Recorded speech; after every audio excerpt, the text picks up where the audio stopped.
പിന്നെ ഇവര് കഴിച്ചിട്ട് കുട്ടി നീ പറയുന്നത് കുറച്ചെങ്കിലും ഒരു ന്യായം വേണ്ടേ കുഞ്ഞെ? നീ ഈ പറഞ്ഞ കാലഘട്ടത്തിലും ഇപ്പോഴും അത് കഴിഞ്ഞ് ഇത്രയും വർഷമായിട്ടും ഞങ്ങളൊക്കെ ഇവിടെ തന്നെ ഉണ്ട്.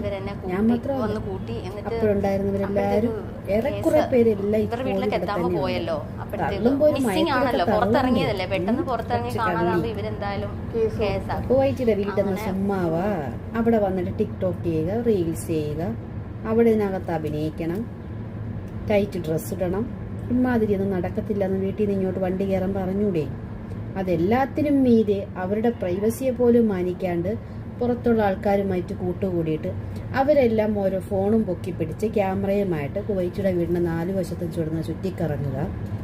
ഇതൊക്കെ അവർ അലോ ചെയ്ത് തരുമെന്നാണ് മോള് വിചാരിച്ചേക്കുന്നത്. അങ്ങനെ പിന്നെ കൊള്ളാം. 10-15 വർഷമായിട്ട് കുവൈറ്റികളുടെ വീട്ടില് ജോലി ചെയ്ത് അവരവരുടെ കുടുംബം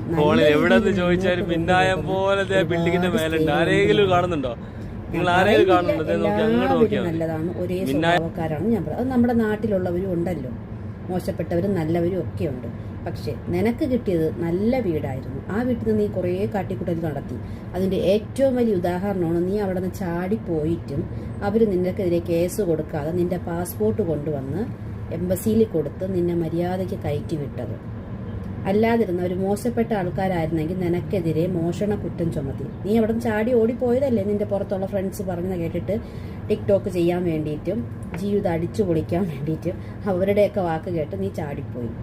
അപ്പോൾ അവരിത്രയും കാശ് മുടക്കി നിന്നെ ഇവിടെ കൊണ്ടുവരുമ്പോൾ അവരതിൽ നിന്ന് പലതും പ്രതീക്ഷിക്കും. നീ അവരുടെ പ്രൈവസി കയറി കളിച്ചിട്ട് പോലും അവർ നിനക്കെതിരെ കേസ് കൊടുക്കാൻ നിന്നെ ഇവിടെ നിന്ന് സേഫായിട്ട് വിട്ടെങ്കിൽ അവരെത്ര നല്ല ആൾക്കാരാണെന്ന് നീ ചിന്തിച്ചില്ലെങ്കിൽ നമുക്ക് ചിന്തിക്കാൻ പറ്റും.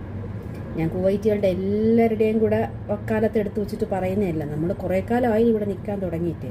നല്ലവരും ചീത്തവരും മലയാളികളെ പോലെ തന്നെ അവരും മനുഷ്യന്മാർ തന്നെ. പിന്നെ നിന്നെ കണ്ടുകൊണ്ട് കയറി പിടിക്കാനും തോണ്ടാനൊന്നും അവരാരും വരത്തില്ല. ഞങ്ങൾ എത്രയോ വീടുകളിൽ പോകുന്നു, ഒരിടത്തും അങ്ങനത്തെ ഒരു സംഭവം ഇല്ല.